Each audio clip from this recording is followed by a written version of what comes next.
first speaker would be Mr. Kamel Abdaoui. The second speaker will be Sihad Razed. She'll be talking to you online. The third is also Sulna Khalif, online too. Number 4, Amina Ayada, online. And the last one, hana, hajlaoui. I understand that it will be late.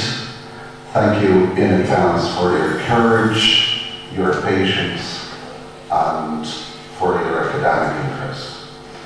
Without further delay, let me ask Kamel Abdaoui to begin. His paper is entitled Hybridized Selves, the Ethics of Becoming in Coates Fellow. Kamel, the floor is yours, and you have 15 minutes, please. Thank you very much. Thank you for being here. My paper concerns John Maxwell Coetzee's novel Foe, which is a reworking of Daniel Defoe's The Adventures of the Robinson Crusoe, and he names this novel as Foe. So already it's a subversion and the reworking of an earlier novel.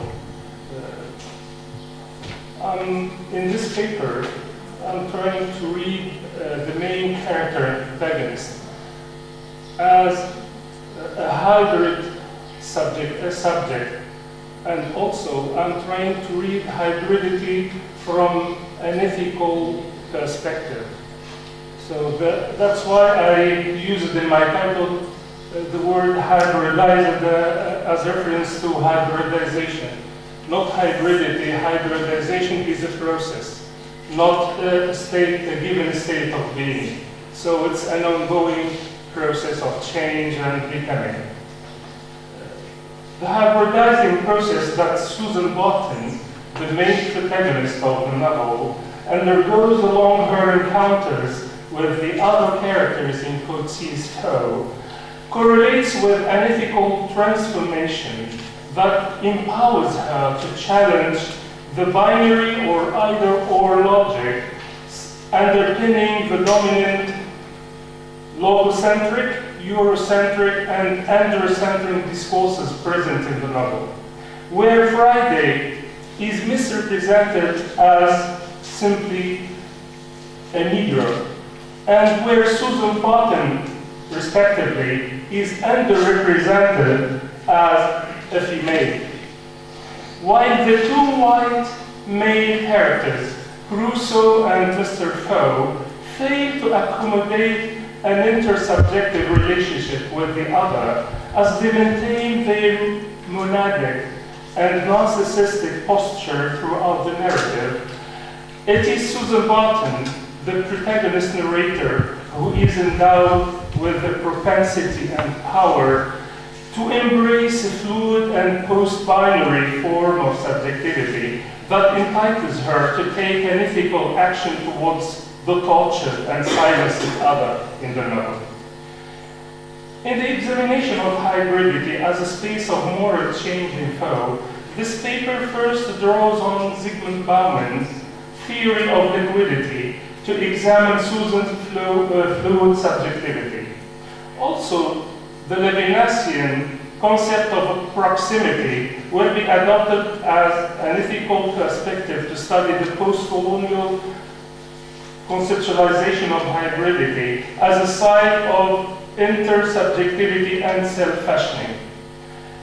The paper sheds light on the dyadic power relation in the narrative, in which Susan Barton, as a subalternized female, struggles to maintain a balanced and reciprocal pattern of communication, first with Crusoe on the island, and then with Mr. Foe in England.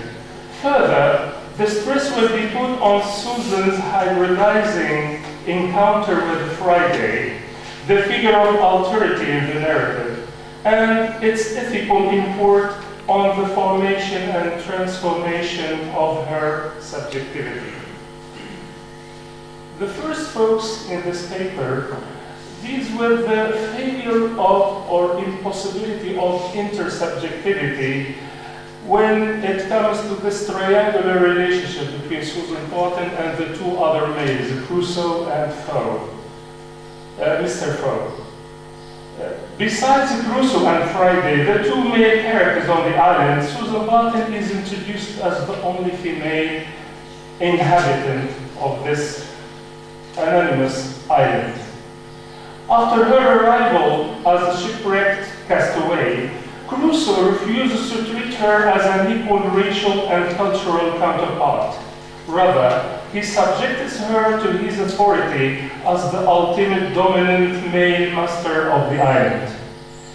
Despite being a white European lady, Susan is treated as the third subject on the island because she is merely a woman.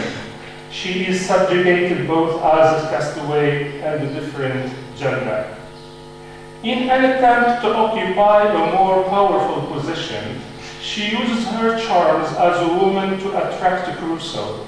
Her body becomes the only space to confront men in her life, since her voice is suppressed. She eventually gives herself to Crusoe in hope of experiencing a romantic adventure, the utopian pattern of Adam and Eve in paradise. But her attempt comes to no avail, as she regretfully admits, I quote, "Crusoe did not use me again. On the contrary, he held himself as distant as if nothing had passed between us." End of quote. Crusoe shuns her overture, as he barely regards her as an equal match or partner in any love relationship. Shortly after returning back to England, Susan Barton embarks on writing letters to Mr. Foe, the novelist who is supposed to write her story on the island.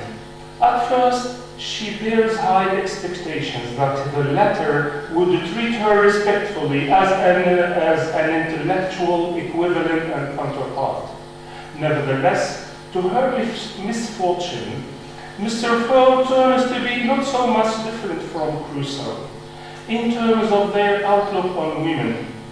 During the encounter between Susan Barton and Mr. Foe, the acts of subjugation are carried on, but this time they are overtly mixed with some insinuations of possible sexual exploitation.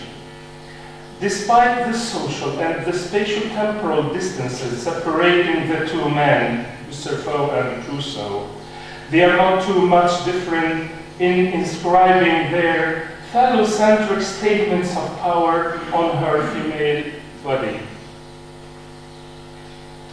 So, after two failed attempts of establishing a reciprocal pattern of interaction with the two white males in the story, Susan Barton realizes that she is entrapped within a denigrating stereotypical representation of women as weak, inferior, and above all, other entities and figures. Susan Barton recognizes that she is doubly subalternized, not so much for being a homeless and social castaway, as it is for being a woman in a world dominated by men. After meeting Mr. Foe in person, it is her voice as a storyteller which becomes the target of processes of modulation and restriction exerted by patriarchy.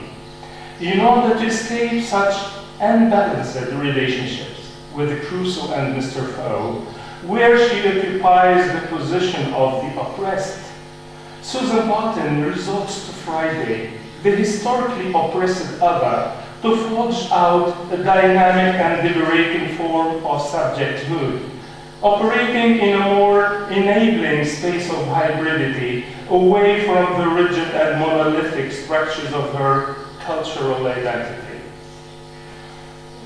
The next move in this paper is to tackle the relationship between Susan Barton and Friday in the light of the corporeal proximity as proposed by Emmanuel Levinas, which is read as a site of hybridization and becoming. Right from the beginning of the narrative, the relationship of corporeal proximity is established in the encounter between Susan and Friday on the beach.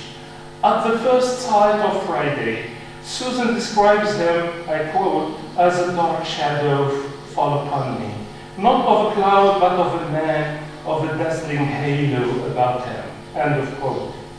First, Friday is the first person that Susan comes across on the island.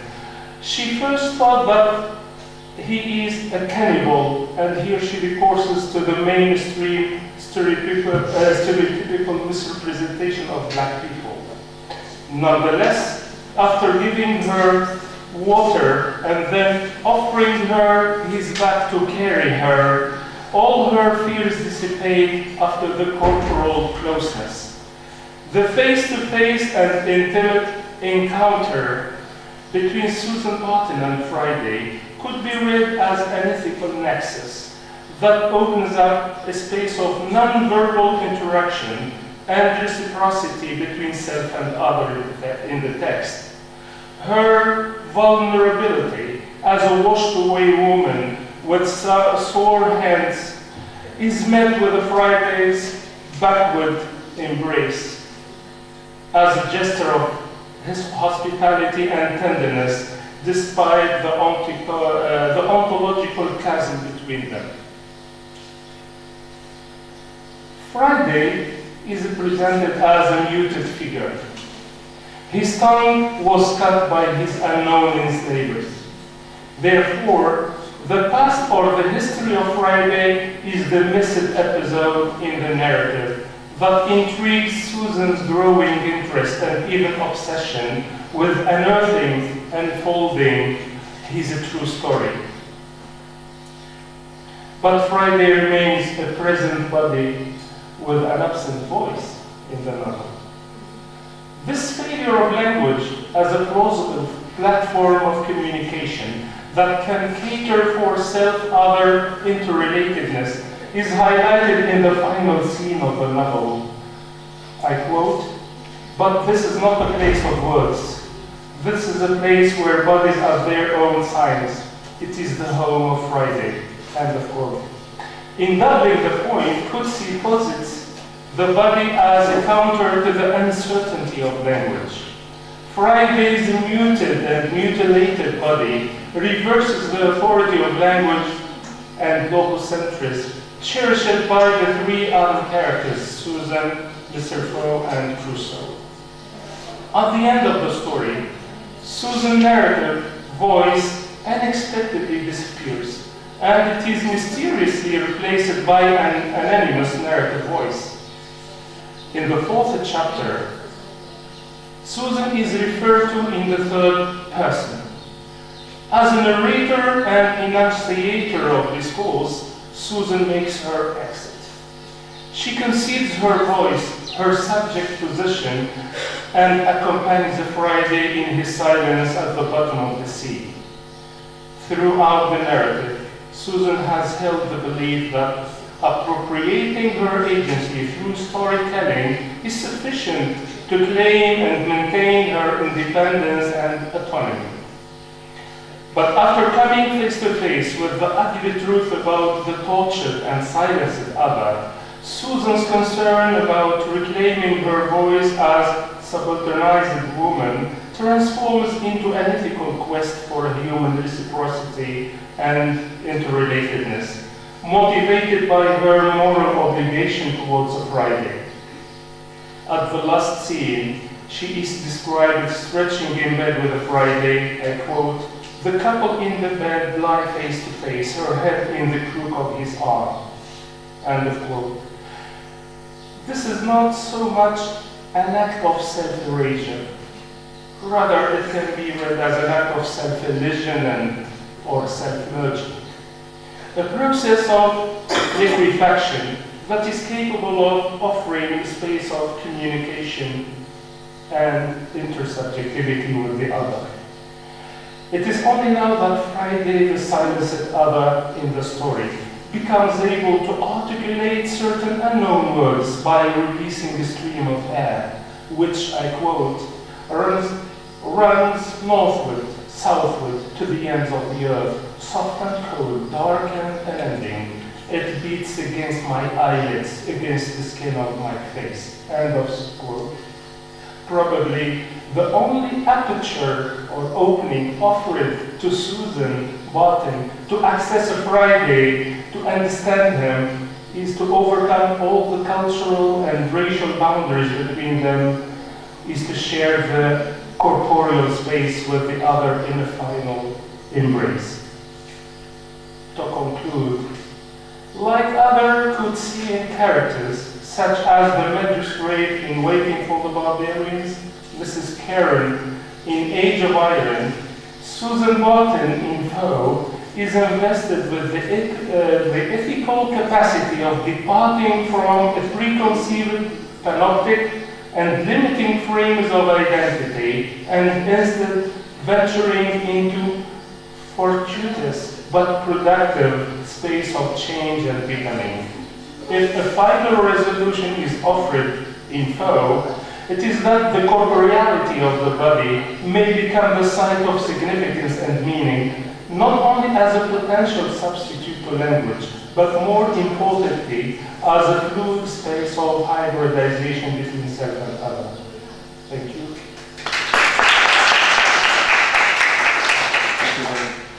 Thank you very much. I've got down how you did it in order to speak for 15 minutes exactly. I'm sorry, but I have to improvise the program. I'd like to move directly to the second speaker, who is Hana and hajlaoui, because I think it would take some time to get the online speakers. So Hana is a teaching assistant coming from the University of Sousse, and her talk is about deformation and hybrid identity for Stephen Reading of Objection in William Shakespeare's Titus Andronicus. So the floor is yours. Thank you, Mr. Chairman. First of all, I would like to thank the organizing committee and the scientific committee for providing me the opportunity to present my paper entitled Deformation and Hybrid Identity, a criticism and reading of Objection in William Shakespeare's Titus Andronicus. My outline of my presentation is as follows: a short introduction, theoretical framework, discussion, then conclusion. So the Titus Andronicus is a revenge play, and it is concerned about implications and the seductiveness of breaking the identity boundaries.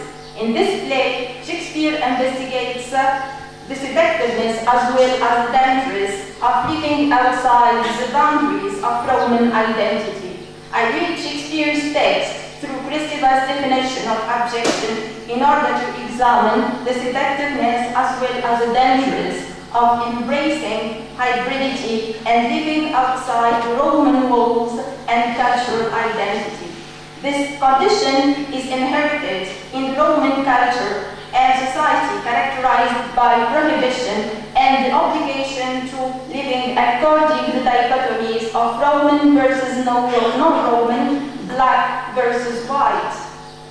Under these dichotomies, families struggle with objection and produce children obsessed and in the same time fear the object. In this paper, I use Julia Kristeva theory of objection, as explained in her book Power of Horrors, where she argues that the notion of objection is fundamental to the constitution of the subject. According to her, the borders of the self are made object by the expulsion, the objection of that which disrupts the very ordering and bordering of identity. This is experienced during birth when the child becomes separated from the body of his mother and in objecting that which threatens it. The subject both judges the object as an object of disgust and he is affected by it. So when dealing with Christina's theory of objection, I will focus on three major points discussed in her book. First, objection as the psychic process that causes a person to see herself or himself as nothing more than a body. The second point is that objection is a psychological remainder that harms the subject-object dichotomy. And finally, objection as a seductive and destructive space. Her theory can be used to connect national trauma to personal body as it is discussed in Shakespeare's text.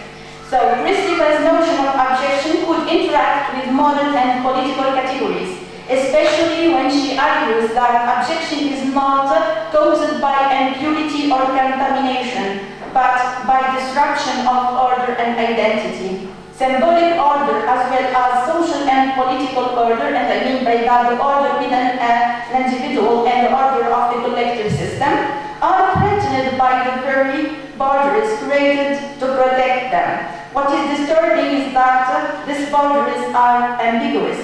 The Roman identity is threatened by its own rules and laws. When political systems seek to create rules to repress objection, Christina's ethics are ones that embrace the repressed, and through this process allows for changing varieties of differences also to be embraced. Now I'll move briefly to the discussion. So in my discussion I'll concentrate on three characters.